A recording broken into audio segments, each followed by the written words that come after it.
안녕하셨습니까?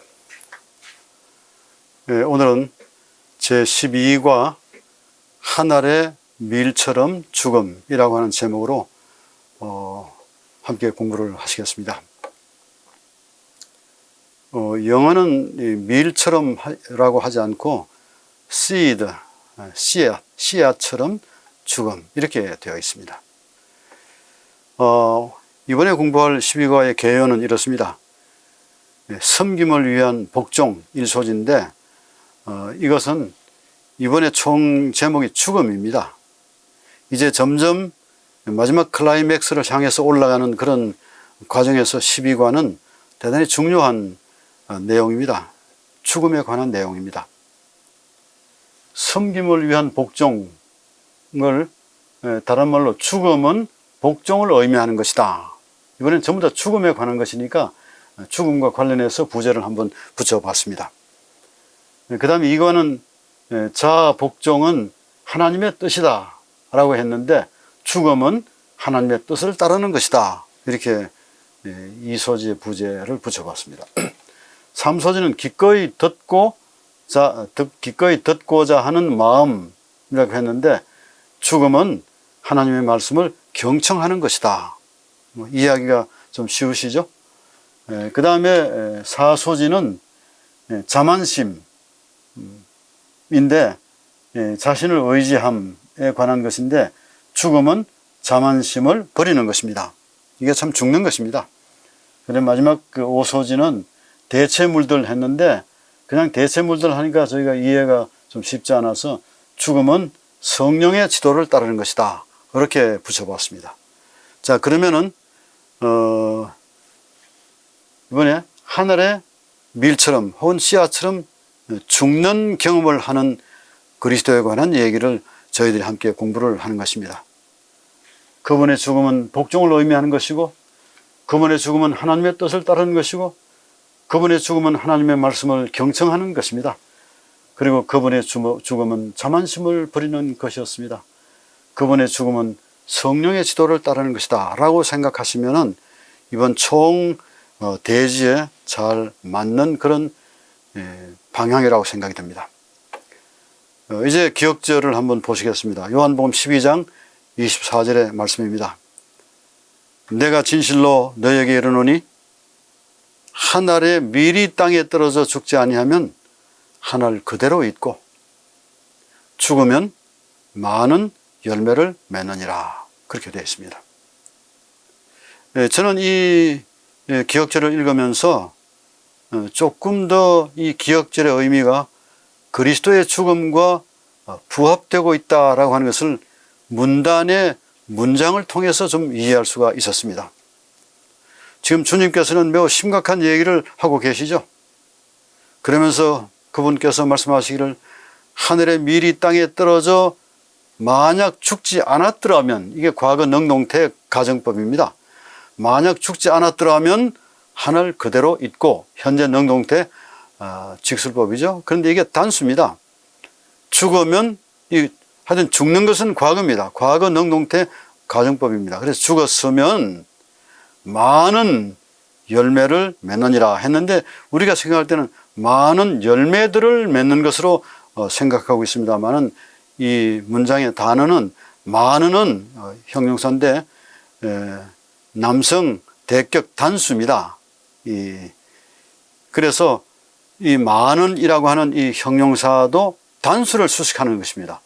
many가 아니고 마치 혹은 many든지 실제로 헬라 단어는 단수입니다. 이 형용사 단수예요. 그 다음에 열매는 우리가 생각할 때 많은 열매들을 맺어야 되잖아요. 그런데 그렇지 않습니다. 이게 남성 단수입니다. 명사 대격 남성 단수예요. 그러니까 열매가 단수입니다. 하나의 열매입니다.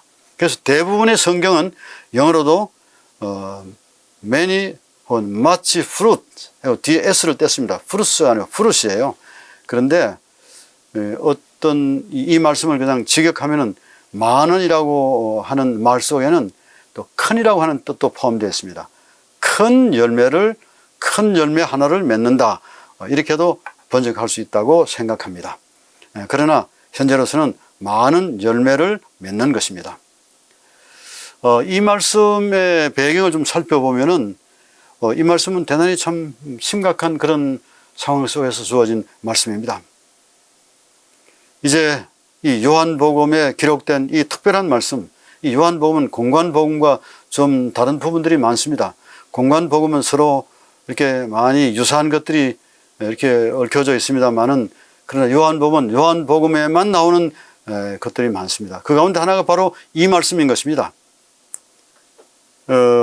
예수님의 봉사는 이렇게 나눕니다. 초기 봉사와 유대 봉사, 갈릴리 봉사, 그 다음에 마지막이 예루살렘 마지막 봉사입니다. 그래서 예수님께서 침례를 받으시고 난 다음에 적어도 3번의 유월절, 젊은 청년 시절까지 포함하면 적어도 4번의 유월절을 예수님께서 맞으셨는데, 그 중에 마지막 유월절에 있는 일입니다. 유월절을 향해 나아가는 이제 과정들을 지금 이 글들을 통해서 볼 수가 있습니다.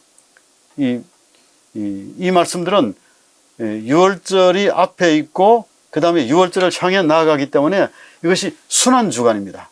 그러니까 마지막 일주일이에요.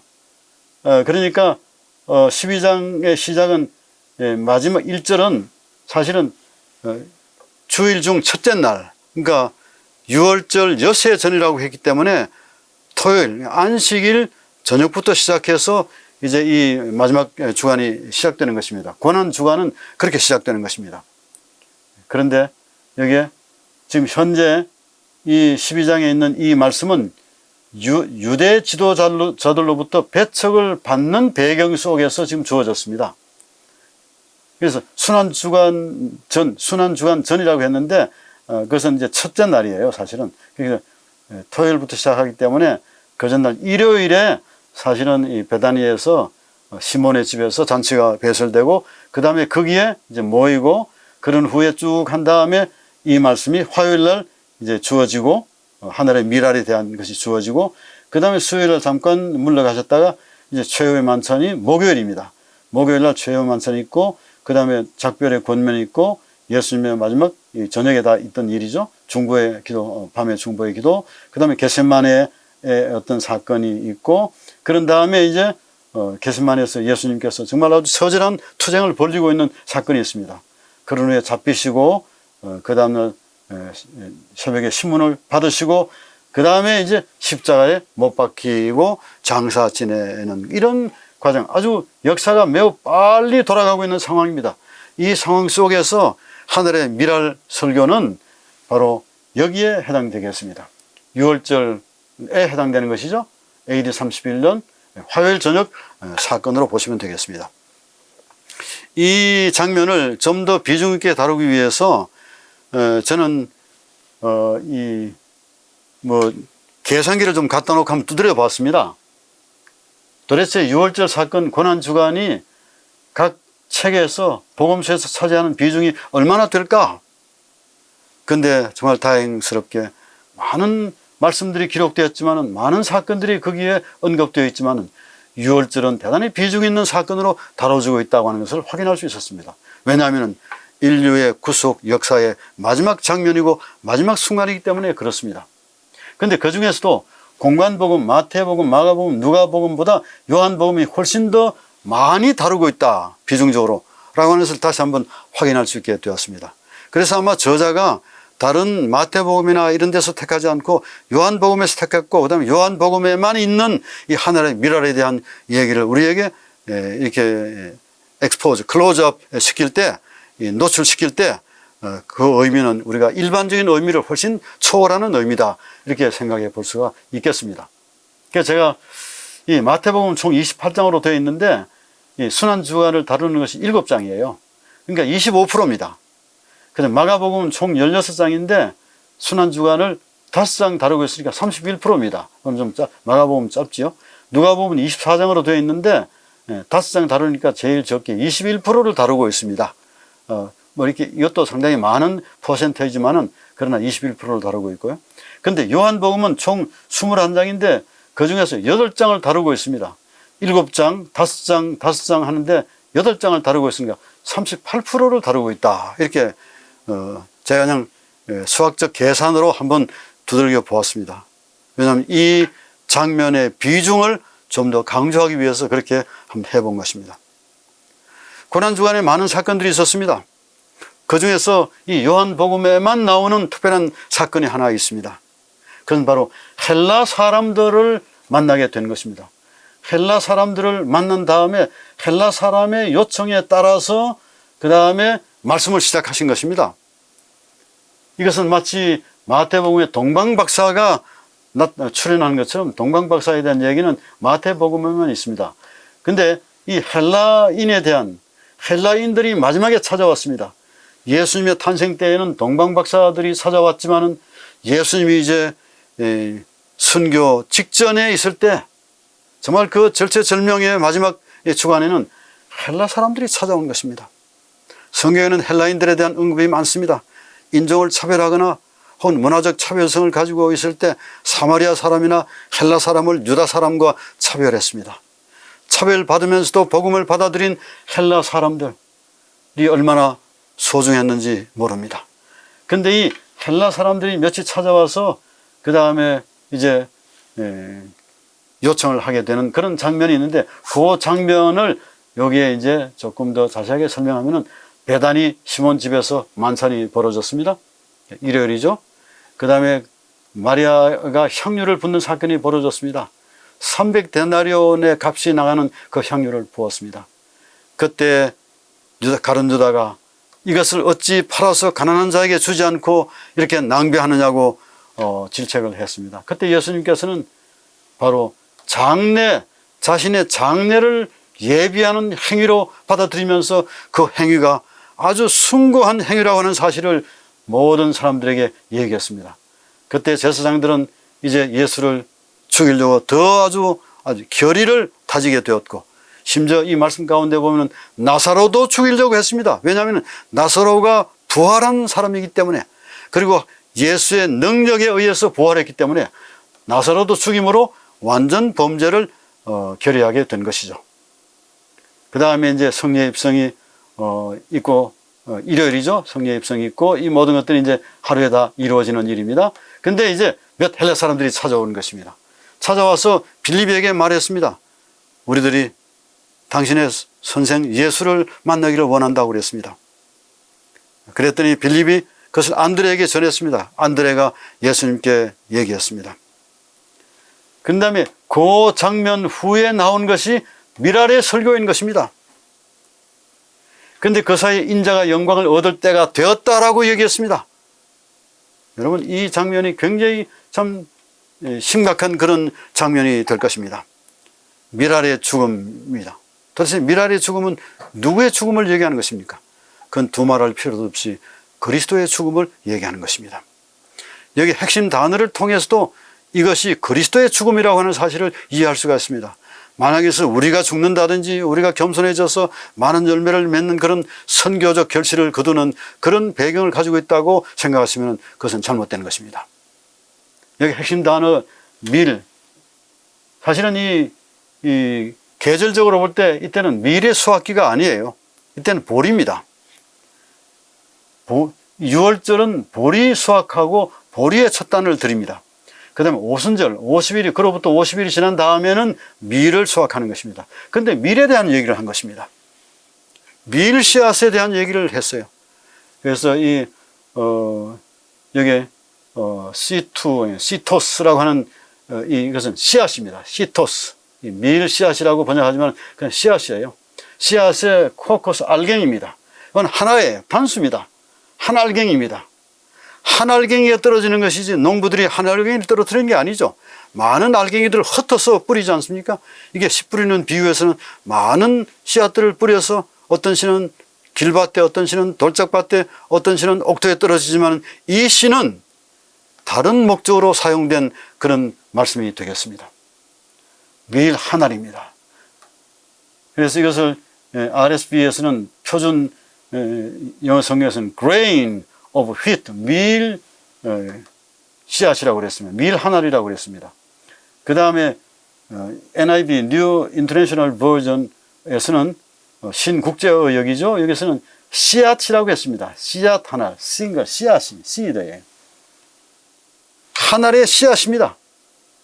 저는 이 씨앗을 보면서 이 시가 창세기 3장 15절에 있는 그 씨드를 얘기하는구나. 헬라말로 제라죠.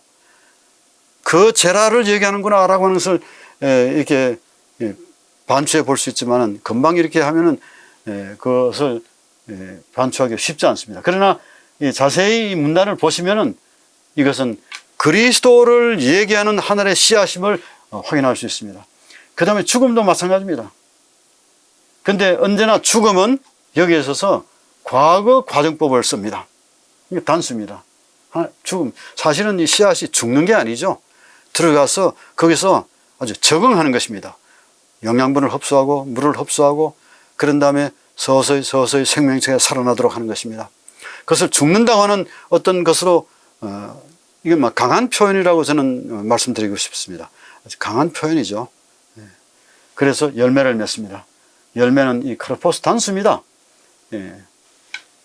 단수의 열매. 그분이 살아나서 그분 자신이 첫 열매가 되는 것입니다.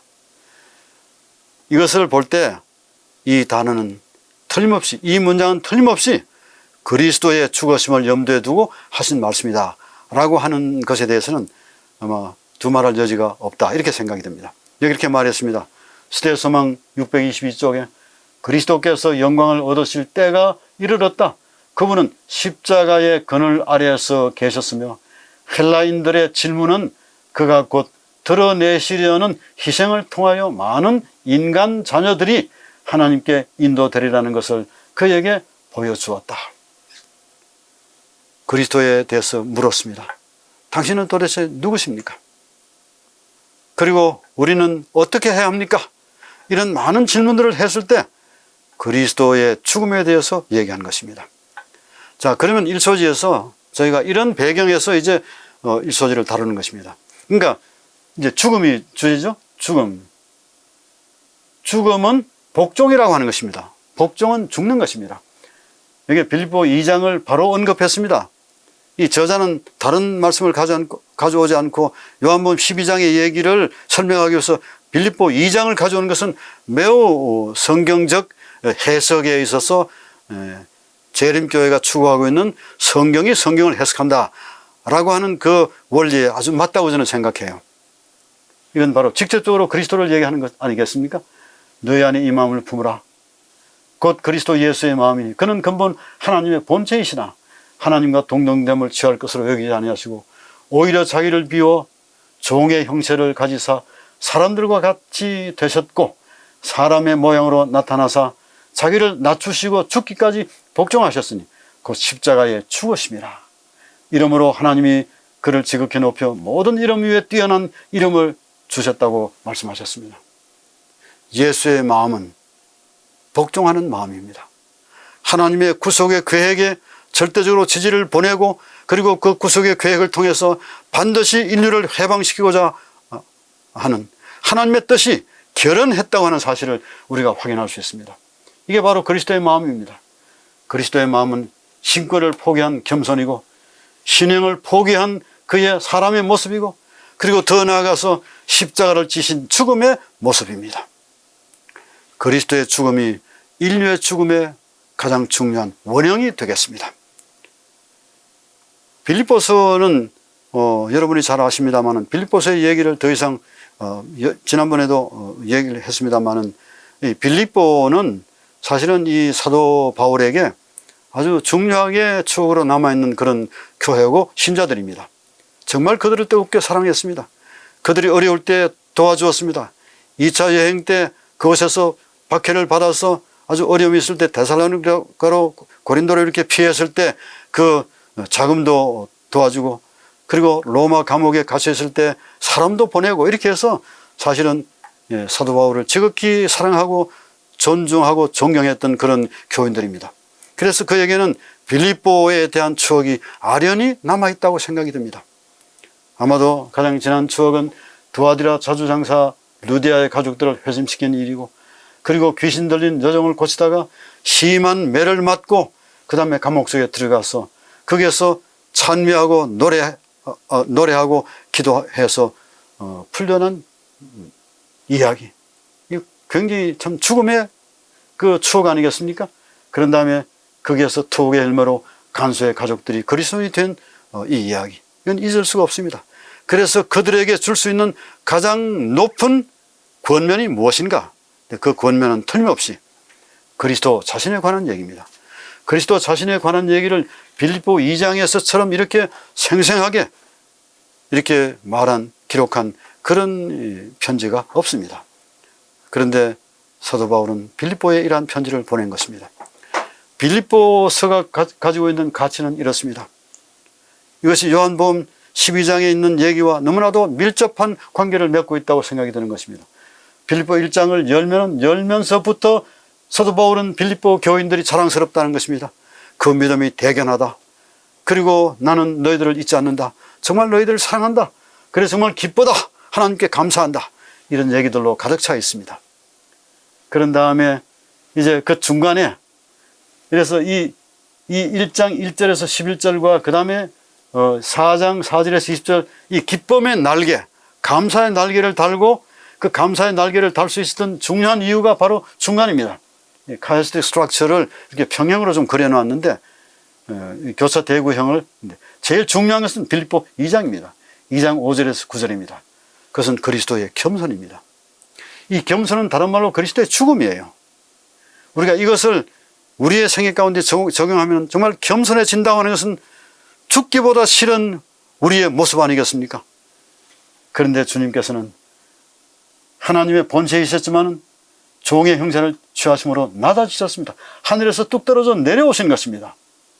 사람의 모양으로 나타나셨습니다. 그런 다음에 십자가에 죽으셨습니다.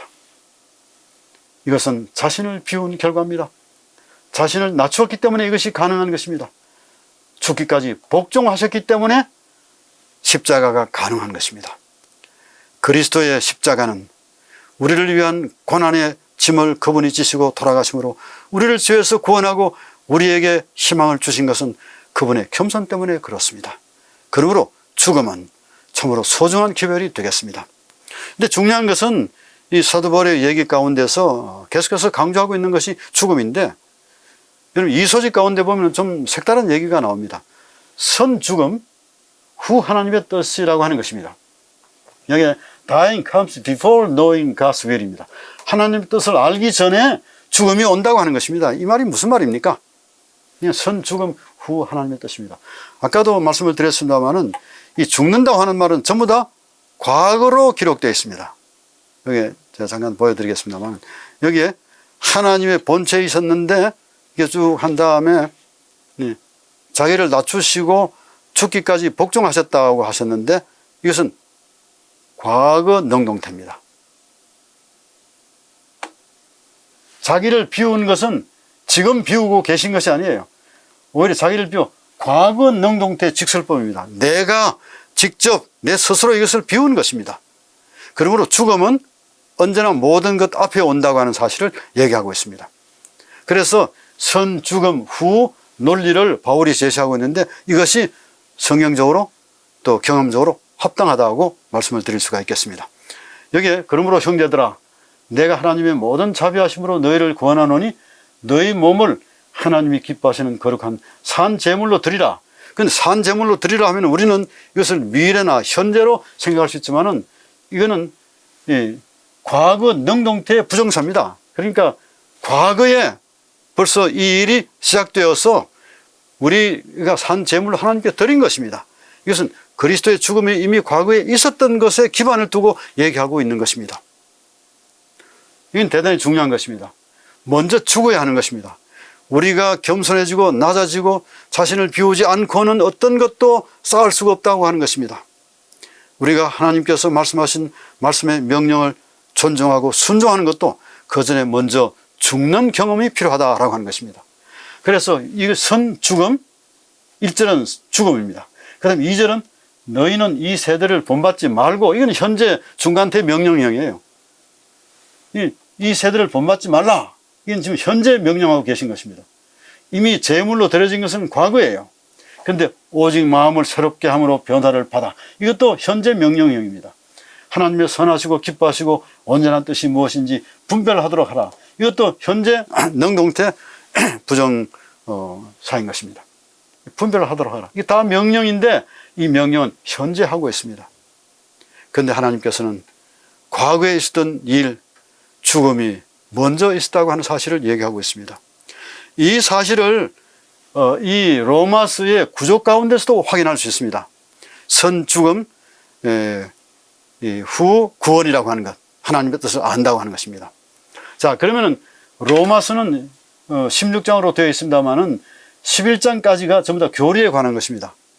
믿음으로 말미암은 의, 믿음으로 말미암은 성화, 그 다음에 이스라엘을 선택해서 이러한 복음을 전가하도록 그들을 택한 것입니다. 그 다음에 두 번째는 교리적인 부분입니다. 그런데 현재는 지금 현재 이 요한복음은 교리적인 부분 속에 있고 그 다음에 로마서의 12장은 교리적인 부분이 있습니다.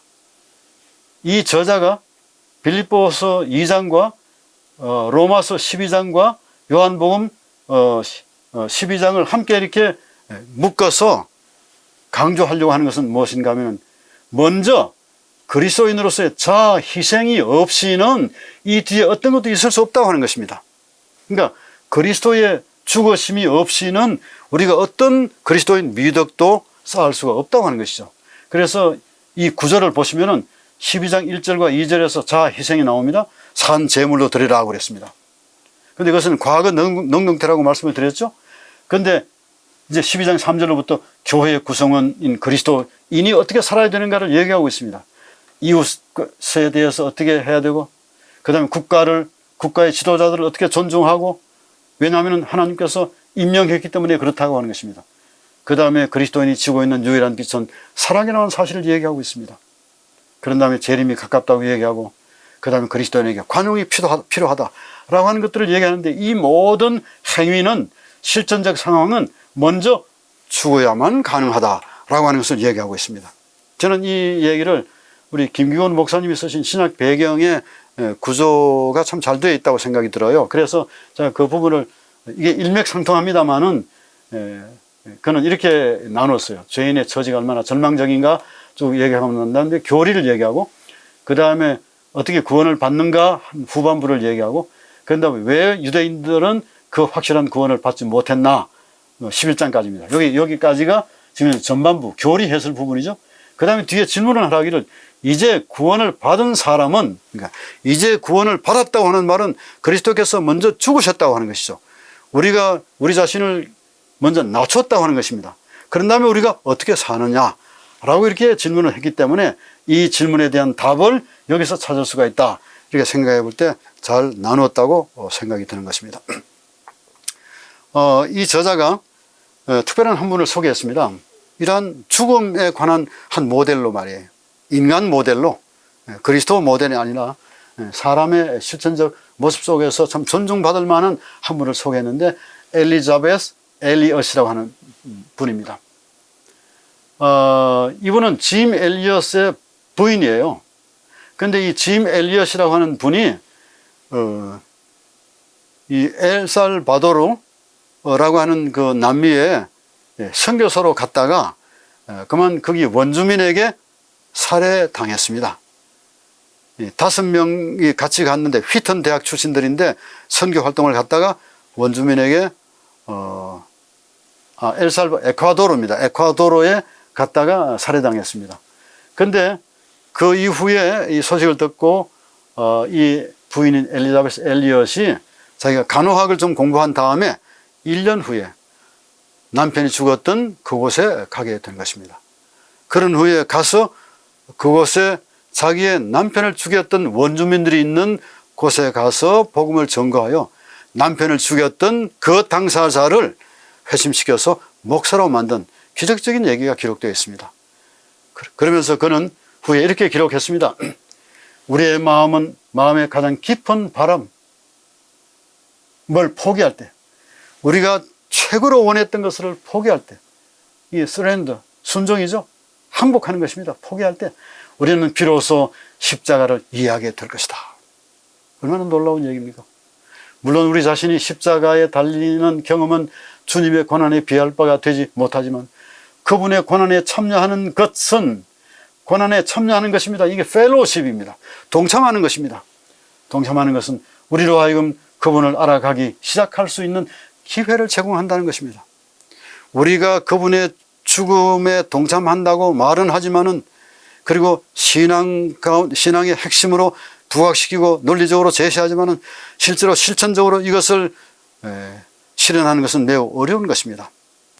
그런데 그는 얘기하기를 이렇게 할 때, 포기할 때 그분을 알아가기 시작할 수 있는 기회를 제공한다는 것입니다. 그분께서는 우리가 경험하는 모든 고난을 통해서 우리를 그 사귐, 펠로십이죠. 사귐 속으로 초청하신다라고 그랬습니다. Quest for Love라고 하는 책에서 그렇게 말했습니다. 근데 이게 번역됐습니다. 고통은 헛되지 않아요 라고 하는 한국말로 번역이 된 책입니다. 자, 그래서 이 저자는 사도 바울의 로마서 1장 2절을 통해 가지고 세 가지의 하나님의 뜻을 분별하는 것, 하나님 뜻에 복종해야 된다고 그랬는데 하나님 뜻을 분별하는 것을 얘기했습니다. 첫째는 하나님의 자비하심을 올바로 깨닫는 것이고, 두 번째는 하나님께 거룩한 산 제물로 드리는 것이고, 그 다음에 마음이 새롭게 되는 것입니다. 근데 보면은 이제 그동안 앞에서 공부한 것들을 쭉 모아보면은 새롭게 되는 것은 현재 수동태형으로 되어 있습니다. 그 다음에 하나님의 자비하심을 올바로 깨닫는 것도 현재 능동태, 현재예요. 그런데 하나님께 거룩한 산 제물로 드리는 것은 이게 과거 능동태 부정사입니다. 이게 과거로 되어 있습니다. 이 모든 것들은 그리스도의 십자가에 초점을 맞추고 있다고 하는 것입니다. 우리가 먼저 우리의 몸을 드리지 않고 과거의 행위로 나아가지 않고는 현재 어떤 그 노력을 쌓을 수가 없다고 하는 것이죠. 세 번째는 이제 이러한 과정에서 죽음이란 무엇인가? 기꺼이 듣고자 하는 마음이 죽음입니다. willingness to listen입니다. willingness to listen. 기꺼이 듣고자 하는 그런 자세죠. 뭐 마음이든지 자세든지, 여기는 마음이라고 하는 말이 없지만요. 그러나 듣고자 하는 마음입니다. 그 대표적인 한 얘기로 두 사람을 여기에 언급하고 있습니다. 하나는 엘리의 두 아들 홈리와 비나스에 대한 얘기고, 하나는 이 한나의 아들 사무엘에 대한 얘기, 엘가나와 한나의 자녀 사무엘에 대한 얘기를 기록하고 있습니다. 이게 너무 잘 아는 말씀이죠. 제가 여기서 말씀드리려고 하는 것은 무엇인가 하면은 이러한 아이들이 행실이 나쁘다고 성경은 기록하고 있는데, 실제로 이 베네라고 하는 말, 여기 뒤에 보면은 이 말씀을 여기 이렇게 했습니다. 베리야알이라고 했는데, 이것은 아주 불량된 나쁜 아들들입니다. 복수입니다. 베네 복수형인데, 나쁜 아들들. 그러니까 이 나쁜 아들들이 뭐 했냐면 여호와를 알지 못했다고 그랬습니다. 근데 뒤에 보니까 요 알지 못했다고 하는 이 야다에 뭘 쓰고 있냐면 완료형을 쓰고 있습니다. 그래서 로의 대아, 예, 야다의 완료형을 쓰고 있는데, 이것은 과거부터 지금까지 계속해서 해오고 있다는 것입니다. 행실이 과거에서부터 계속해서 지속되고 있다라고 하는 것을 강조하는 것입니다. 결국은 여호와의 제사를 멸시하고 부도덕하고 불경하는 아들이었고, 아버지의 말을 듣지 않았고, 그리고 엘리의 집은 영원히 저주를 받도록 하는 그런 동기를 기초를 마련해 주었는데, 그 이유는 과거부터 이렇게 해왔다는 것입니다. 근데 제가 여기서 강조하고 싶은 것은 이 사무엘의 모습입니다. 사무엘은 점점 자라갔다고 했는데, 이것은 분사형입니다. 계속해서 이 홀렉 이것은 분사형으로 지금 사용하고 있습니다. 현재 지금 자라고 있습니다. 그 다음에 은총을 더욱 받았다고 자라감에, 이것은 앞으로 갈 미완료형입니다. 이것은 히브리어에서의 미완료형은 헬라어와 달리 미래를 얘기하고 현재부터 미래를 얘기하는 것이죠. 그러니까 계속해서 가고 있는 것입니다. 그 다음에 여호와 함께 계시고 라고 하는 것은 칼 완료형입니다. 그러니까 이미 과거에서부터 계속해 온 것입니다.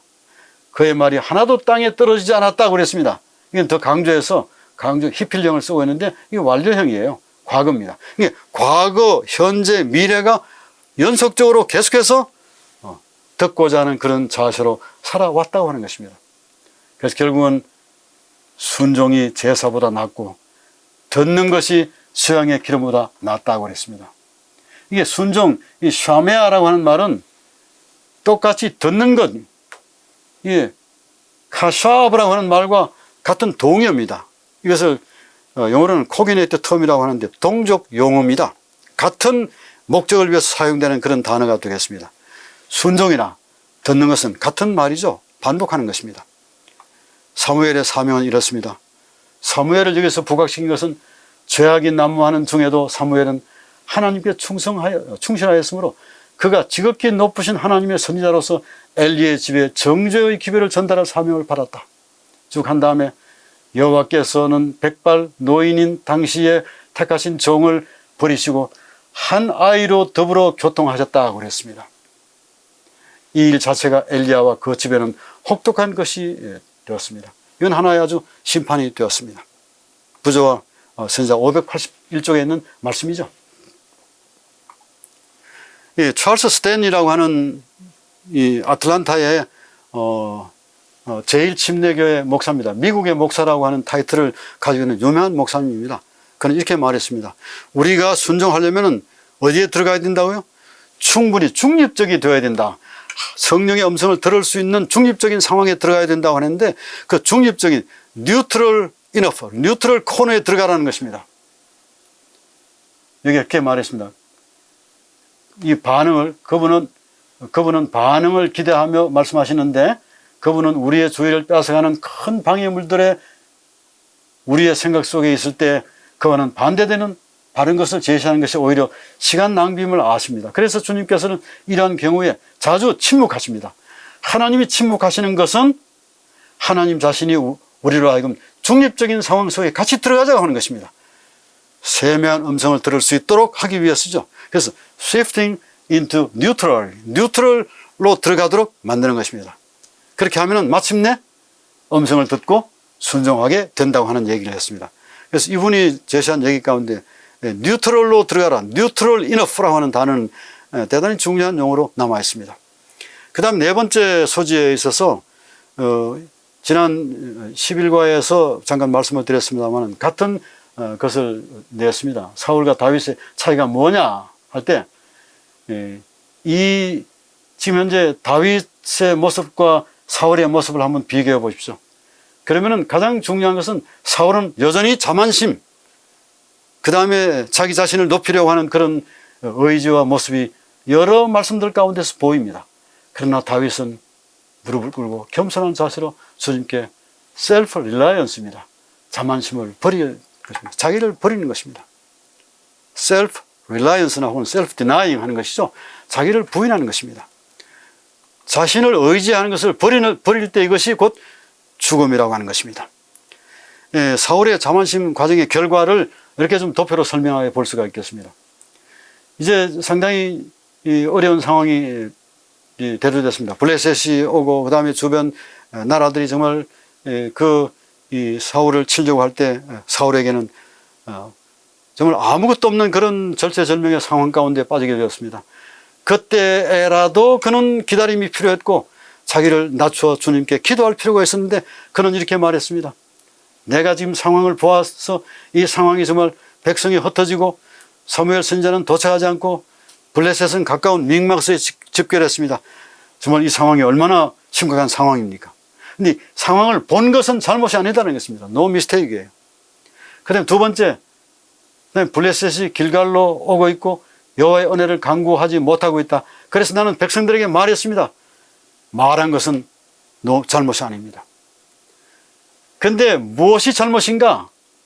여기에 중요한 것은 번제를 드린 것이 잘못인데 I felt, 느낀 것은 잘못이 아니에요. 번제를 드려야 되겠다라고 느낌을 가진 것은 사실 잘못이 시작되기는 했지만 잘못이 아닙니다. 그런데 중요한 것은 번제를 드린 것입니다. 드린 것은 무엇의 결과죠? 선택의 결과입니다. 시행은 반드시 선택이에요. 이것도 no mistake, 보는 것도 no mistake, 말한 것도 no mistake, 느낀 것도 no mistake지만은 그러나 이것을 선택하고 시행한 것은 mistake인 것입니다. 이건 자만심의 결과인 것이죠. 교회정원 5권 555쪽에 이렇게 말했습니다. 5555 참 아주 외우기 좋은 그런 그죠? 페이지입니다. 만일 우리가 오로지 헌신적이요 영적인 마음을 가지고 자기 자신들을 의지하기보다는 하나님을 의지할 것 같으면 우리가 지금껏 목격하는 것보다 훨씬 더 큰 번영, 훨씬 더 큰 번영이 있게 될 것이다 그랬습니다. 마지막으로 우리가 기억해야 될 게 있습니다. 이스라엘 백성들이 두 차례의 귀한 명령을 받고도 성전을 건축하지 못하다가 마지막 세 차례의 명령을 받게 되었습니다. 그런데 이 명령을 아주 숲으로 돌아가게 만든 것이 무엇인지 아십니까? 바로 대체물들입니다. 대체물 가운데 상당히 많은 물질적인 것이 있습니다. 여기에 고레스로부터 다리오 저기 때까지 그들이 뇌물을 주었다고 그랬습니다. 돈도 주고 금도 주고 해서 그 왕의 마음을 누그러뜨리고 그런 다음에 이 유대인들의 잘못된 소식을 마치 정설로 받아들여서 그 성전 중건을 중단시켜 버렸습니다. 그 중단된 성전 중건이 521년까지 갔습니다.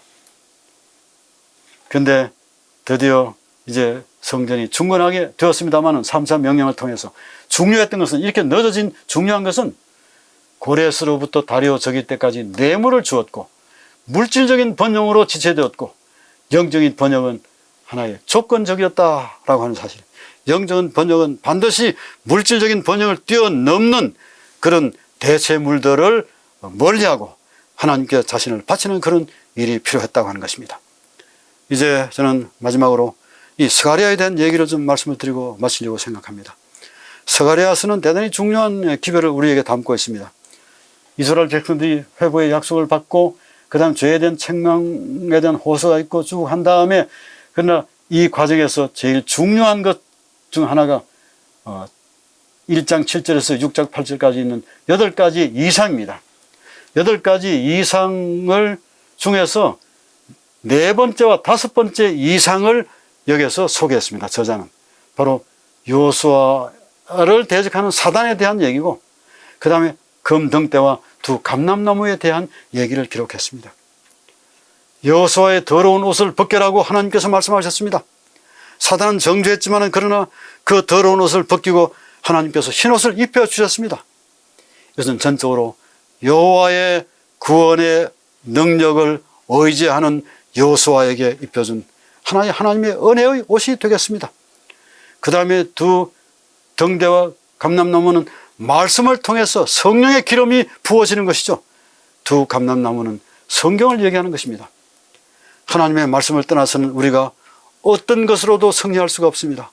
어떤 것으로도 이길 수가 없습니다. 여기 스가랴 4장 6절에 이 말씀은 우리가 너무나 사랑하고 또 존중히 여기는 말씀입니다. 그는 결론적으로 이렇게 말했습니다. 이스라엘 백성을 향해서 이렇게 얘기하는 것입니다. 이는 힘으로도 되지 아니하고 능력으로도 되지 아니하고 오직 나의 신으로 된다고 그랬습니다. 이 힘이라고 하는 것은 버하일, 이 하일이라고 하는 말은 이 앞에는 관사입니다만은 하일이라고 하는 말은 힘. 힘은 단순한 그냥 힘을 얘기하는 게 아닙니다. 재물의 힘, 군사의 힘, 혹은 명예의 힘, 혹은 지식의 힘 이런 모든 것들을 총괄하는 그런 힘이 하일이 되겠습니다. 그 다음에 똑같은 동의를 쓰고 있는데 능력으로 되지 않습니다. 반복하는 것입니다.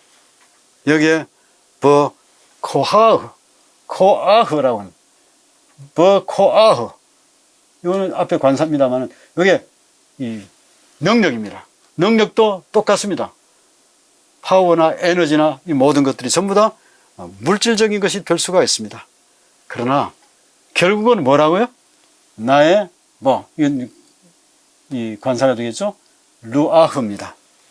근데 하나님의 영입니다. 성령입니다. 이 루아흐라고 하는 말은 호흡이고 바람이고 생명입니다. 하나님의 생명이 우리와 함께 하시면 우리는 다시 살아날 수가 있습니다. 비록 죽음을 강요하는 것처럼 생각이 들지만은 죽음이라고 하는 것은 자신을 내려놓는 것을 말합니다. 명예를 내려놓고 교만한 심령을 내려놓고 주님께 복종하고 주님의 뜻을 따르고 주님의 섭리를 감사하며 살아가는 그런 삶을 우리는 일컬어서 죽음의 삶이라고 하고 그리스도의 고난에 동참하는 삶이라고 얘기하는 것입니다. 하나님의 축복이 우리 모두와 함께 하시기를 바라면서 강의를 이것으로 마치겠습니다. 감사합니다.